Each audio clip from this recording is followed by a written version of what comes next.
Irises are about to bloom.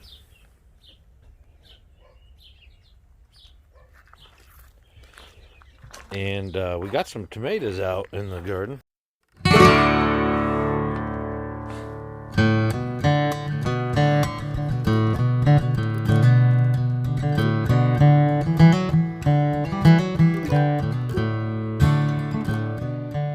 Last night was the last real cold day, so I took that one out of the glass.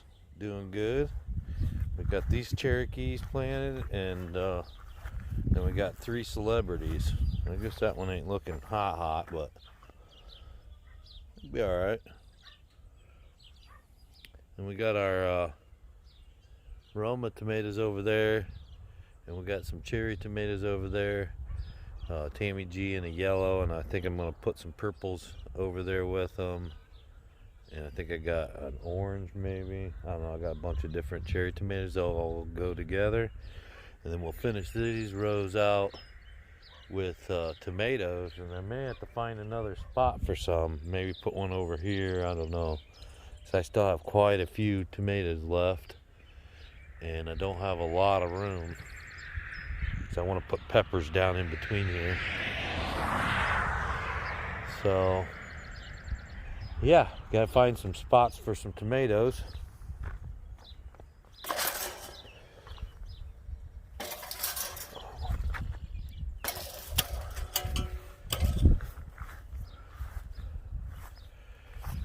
And everything else is going really well, I think. All my onions are growing except for my yellows. Don't have too many sprouts yet. Or I guess those are my red onions. But this row, that row, and that row, and that row are all doing really well. The red onions only have a few sprouts.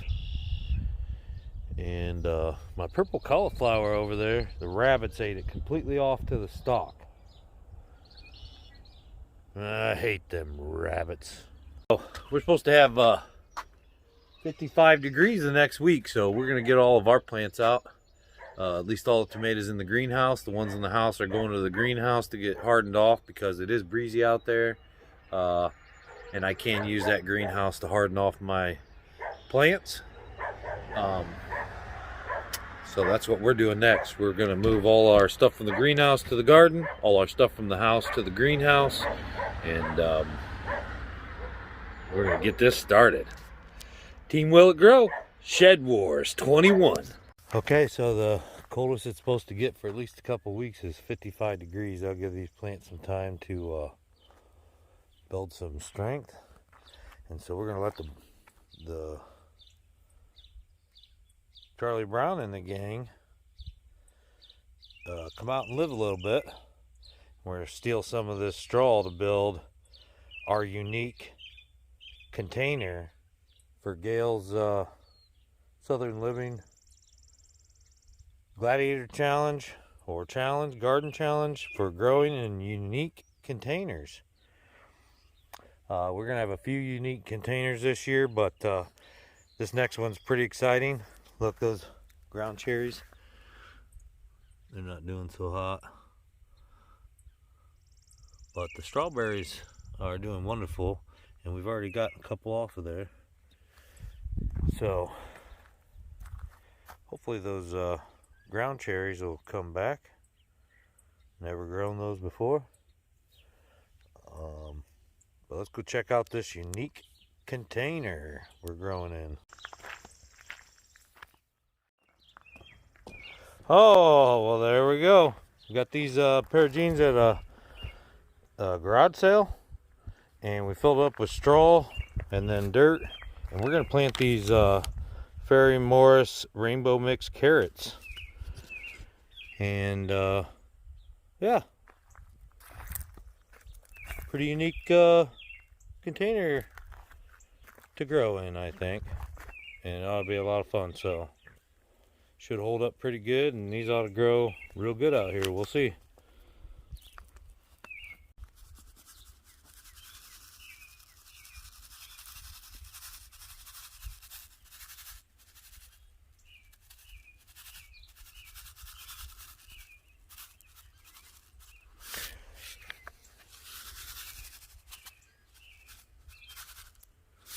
Well, at least the rabbits can't get them up here.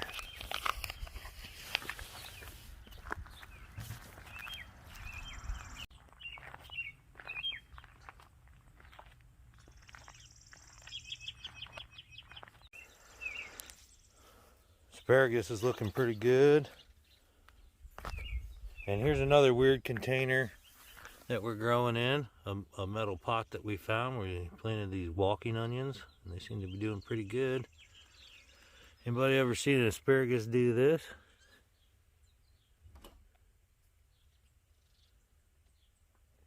Multi-head asparagus. It's like the Leviathan. Look at the size of that thing. From my foot to my knee, and still taller.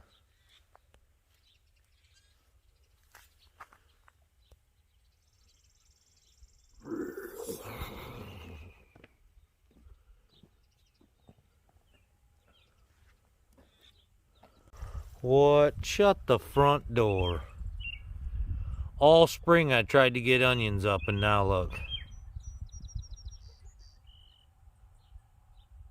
Onions. Go figure.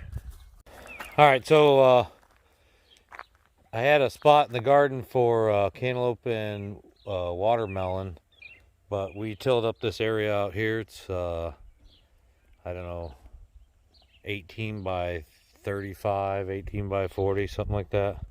And we planted cantaloupe in a little triangle, three-prong shape here. Hopefully that'll all fill up with cantaloupe. And a lot of those seeds there, we have some in between too, but a lot of those seeds there came from an 8-pound or 13-pound cantaloupe last year. We have some Carolina cross and some rattlesnake watermelon over here. The Carolina cross, I'm having a hard time getting them to germinate, so I direct sowed them out here in these mounds. And if I can get one of these to germinate, they can produce a 200-pound watermelon, big as a hay bale. So that'd be cool. But I got sangria watermelon out here and a couple other tried and true varieties also. So should have some watermelon and cantaloupe this year, and I don't have to take up any space in my garden, which is great. We had to run heat to the greenhouse a couple nights, but you can see here, this is not for gardening. This is our RC track we're building. We have areas like a food forest we're building right here. Apple tree, but around all this, where we have flowers and wildflowers that come up, we're gonna have a dirt track, and then there'll be areas for mud pit and rock crawl. There's a little hill over here with rocks that you have to crawl over. And then there's a speed track, a straight track, and there'll be some obstacles. So just kind of fun, nothing real big, but a nice area you can come out, practice, play around, and should be good. I've only tilled this once, and then we killed all the grass. So I'm gonna till through this again. I tried to run over it. It's really bumpy. You fly all over, and when you get into the rough, it's just like on Mario Kart. You go real slow or stop. So you gotta stay on the track, which is cool. Should be a lot of fun. Now here, that's that purple royal, and wow, it looks really good too. Look at the purple coming on that. That's what we got from Straight Gate this year. I think this is our red raspberry, and that's a golden raspberry, which it's got starts up there now. Good. And this is our red raspberry from last year, but we see nothing on it. Could have died. Didn't do much last year. I don't know if that's going to come back, but I haven't given up on it. We did transplant it this year, so I don't know if that's affecting it, but might have to switch that out with something. Now the grape we lost last year, that's the new shoot. See, the tiny little new shoot. That was our old vine. The whole thing died. And then this year, this little guy come back, and we're gonna nurse this back to a full-size grape. And these are great Concord grapes. They are seeded, but they are delicious. I think this guy's got a little start on him. Can you see it right there? Rabbits ate this off. This is a green grape. So I put this little cage, this muskrat, this, which I think is an aquatic beat. Get back, get out of there. Can you get those dogs away from all this baby plants? Come on, let's go. Basil. They don't normally come in this area, but now I'm in here, so they are. I don't want them to step on stuff. They're good at that. Man, if it isn't one thing in the garden, it's another. For every plant I'm planting, I'm killing about the same amount. So, I mean, it's either purple broccoli grew up, looked gorgeous, made it through the frost, and the rabbits got it in one night. The whole thing down to the stalk. I mean, if the frost doesn't get it, the rabbits do. If the rabbits don't, I got birds chopping off my oregano and just leaving it lay. I mean, the dogs step on stuff, the wind breaks things off. If it's not one thing, it's another. So you always got to plant more than what you want. But I hope that thing comes back. Keeping it watered, so we'll see. Green grape there. And our bushes that were out here towards the edge, sometimes when he sprays, the dead was getting in close to our bushes that we planted last year.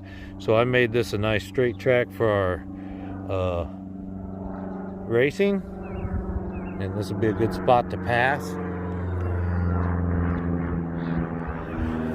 And we moved our bushes into this set aside, kind of away from the food forest, so that when the sun's setting, it's not going to block any sunlight. But we did place some of these, and these are all flowering bushes, so nice white flowering bushes.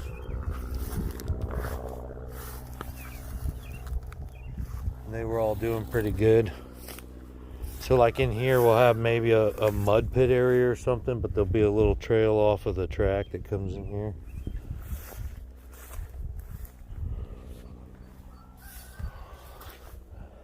And then you come around here. None of it's completely done. We just started.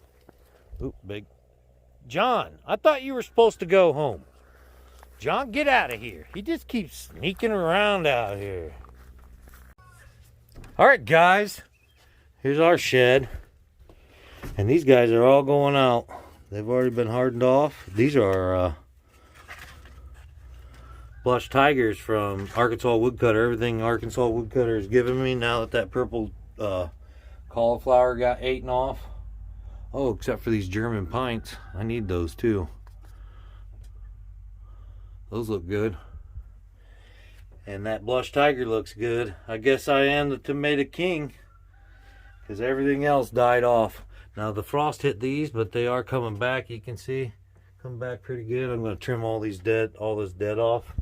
And when I do that, they come back real good like that. And we'll just put them in later or somewhere else. But those died off and they're coming back. Those are some watermelon. I got a pumpkin over there. I'm trying to get New England sugar pie to germinate again. The one I planted out there that Arkansas Woodcutter gave us, the wind took it the first day. Completely died off. That asparagus bean doesn't look too good. But look at those blue cream tomatoes. Those are from Baker Creek, right? Baker Creek from Arkansas Woodcutter also. And look, the whole thing's like purple and blue, but just a little green. Those are going to be cool. That's all our trick no heat jalapenos. And then we got like tomatoes on some of these tomatoes. See? Inside the greenhouse. But all this is going out today.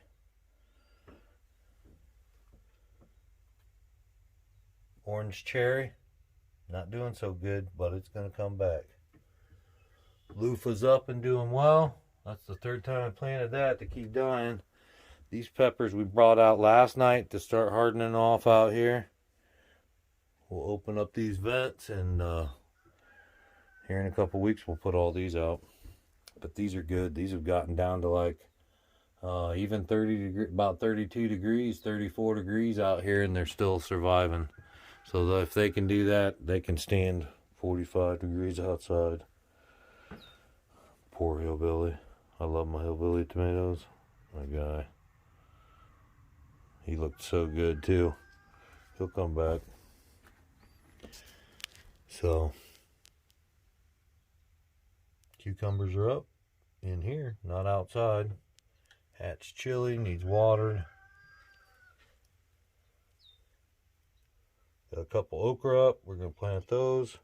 And once we get all this stuff out, we're going to move the plants from inside out here. So, we'll show you once we get all this stuff planted. This is Tammy G. Poor purple cauliflower.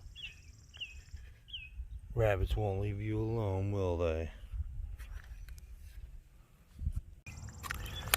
So these are the Chef's Choice Roma tomatoes that we got from the greenhouse, and you can see the size of them.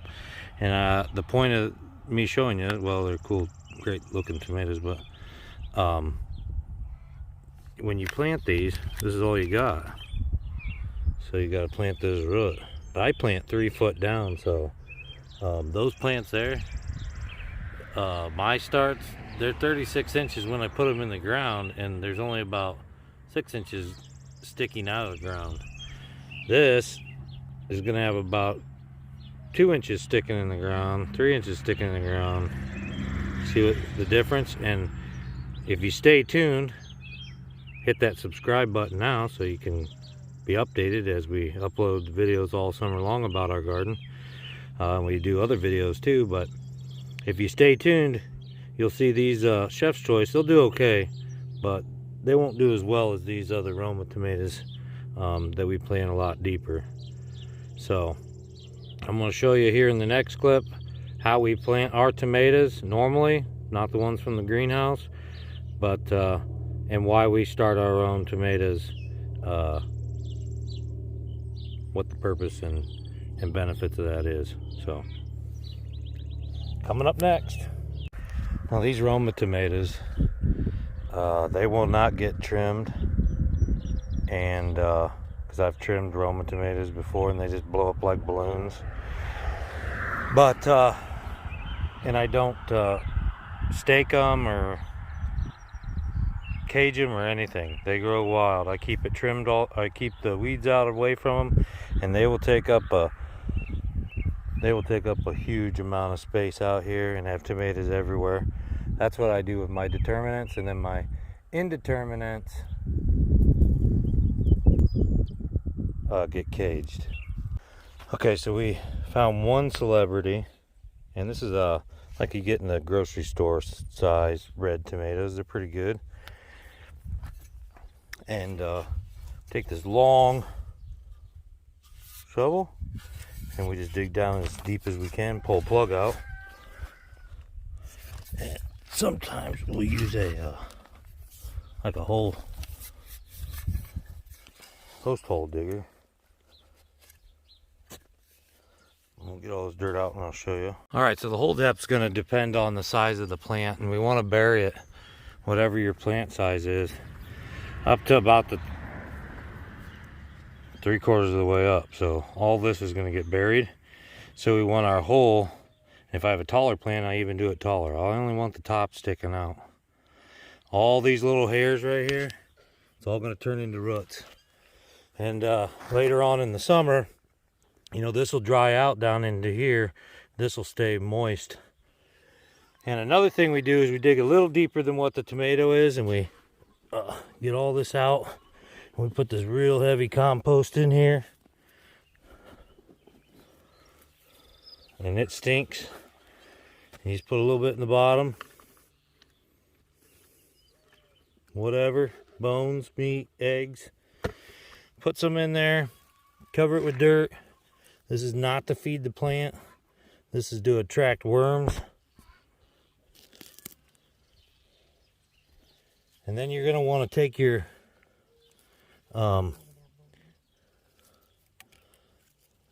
tomato and you want to spread out your roots flat, because you want them to grow out and not just down. And you also don't want them to be bunched up. And then you want to pluck off all these little stems all these little branches all the way up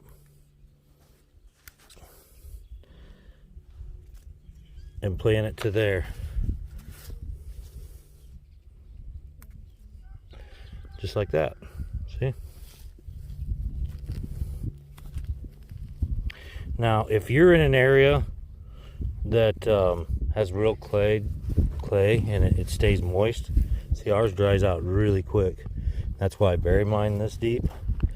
But if yours stays moist, you're probably going to want to plant them a little shallower, so that they can, because you don't want them to stay sopping wet. You want them to just get moist.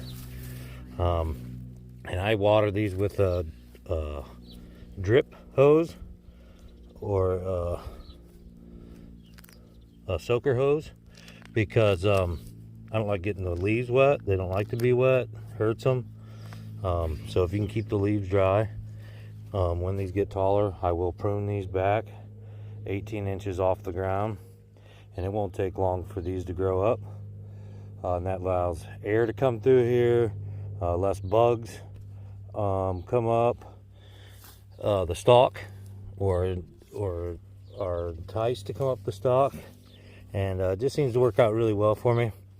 And it also isn't taking energy away from the plant that doesn't need to be there, because those bottom leaves don't do anything. And I lay them back down as mulch. So they still, if all they were doing were shading, they're still doing that. So now I always put a little trench around mine. I mound them up so that the water kind of gets diverted, and then can settle in around and kind of draw those roots out. Bigger root system, bigger tomatoes, bigger plant. So that's how we do it. Stay tuned, you'll see how big they get. Indeterminates, plant them deep. Determinates, I don't plant as deep, and I don't stake them. Indeterminates, I plant them deep and I stake them, and I get big tomatoes on both. So the advantages of growing your own plants are, one, I know these are all good producers out here in the garden. I've grown them before, saved them from seed. I introduce new plants every year to see how they do. If they do well, I save the seeds. Second reason it's good to start your own plants is the size of the plant when it's time to plant. The ones from the store I showed you were nice looking plants, but not the size I like for tomatoes. I like to bury them deep. And growing them myself, a lot of people say growing them indoors on a window, they get kind of leggy. I actually like them leggy.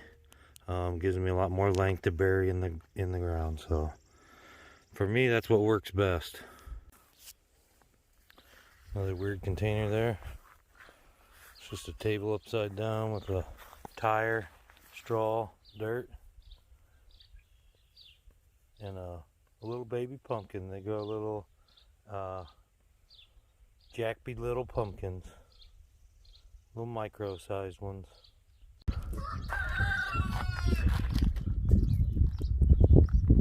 John, you gotta quit sneaking up on me, buddy.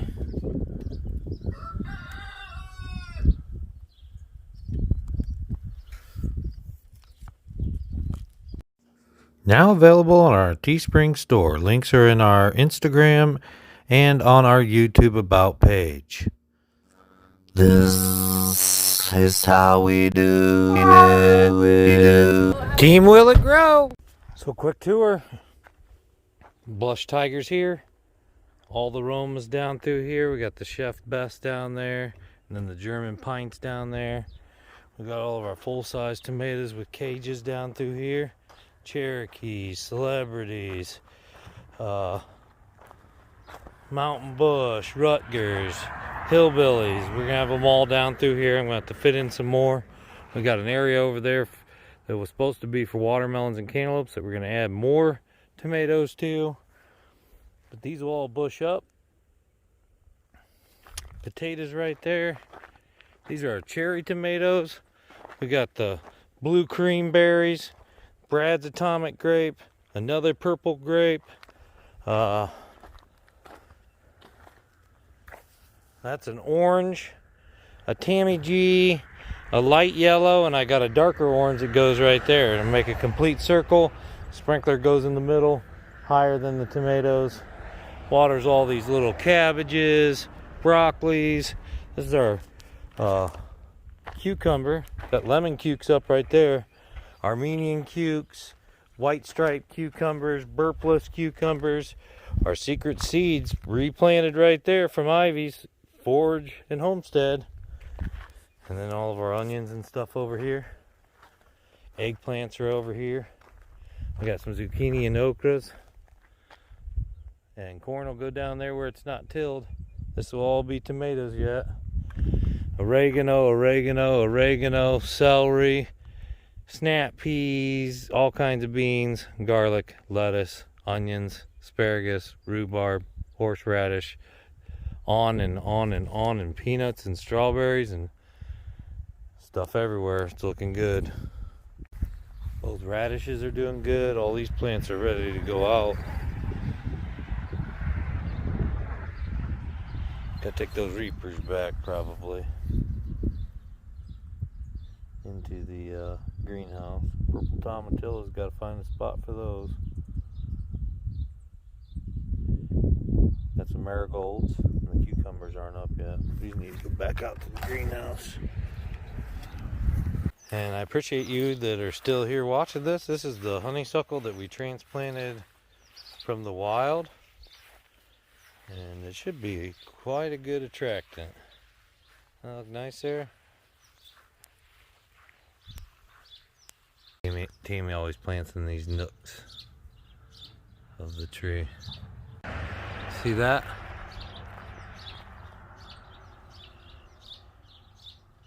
Sugar maple.